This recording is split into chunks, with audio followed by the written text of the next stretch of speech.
څه کوو نو یو خو موږ تاڼې ته مه وړو که نه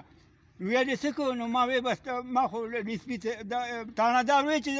اوس به چې دی نو سهار له به زه کسان حاضر کړم ستا نو بیا ډسپیټ څو ورځې پس په عدالت کې ما ته وویل ته هغه درخواست څه چلو کو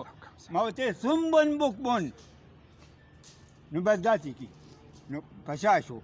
نو ما وی اخر دا حساب په دا کله قایمیته چې ته دلته زموږ په سر باندې ناست او جیبونه ډکې او ترخونه او پټوارانو له دې هر څه ورکړي دي او په عدالتونو له دې هر څه ورکړي دي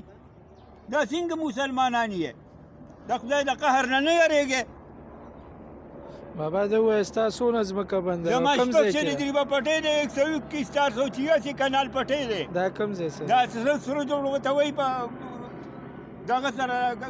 کالج روډ باندې کږې سره اوس څنګه زندګي تېروئ اوس دغه ژوند تېروم چې ته مزدوري کوي او بچي مې هم لګیا یو زه هم لګیا وم خاوره او مزدوري خاورې راټولو او په هغې ژوند تېرو بس صحیح شو د ده شانتې پسونو کونډې رونډې رونډې زمونږ په دې اشنغر په دوی چې دا شمالي اشنغر ورته وایي نو موږ وایو چې دا زمونږ د تنګي په دې کوڅو کې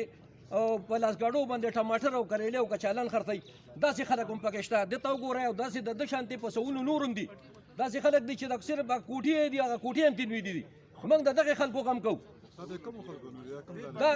دا قبضه مافیا نوي دي چې کوم ته کسانیانو دغه کوي او دا سالار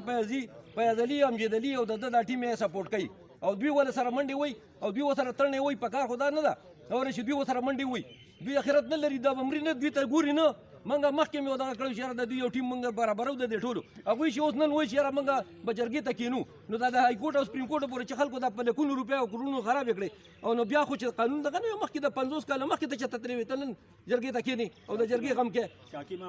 زه پکې بوډا شوم 15 کاله ما تېر کړل په عدالتونو کې لغړېږم دا وکیل ولا هغه وکیل اخر کې دا وکیلان به څومره زه پیش کوم دخلونه شوي دي هر څه ته په هر وخت به زه وکیل پیش کوم زما دونه طاقت او حیثیت کوم ځای نه پیدا چې مال خو هغوی او تاسو خورئ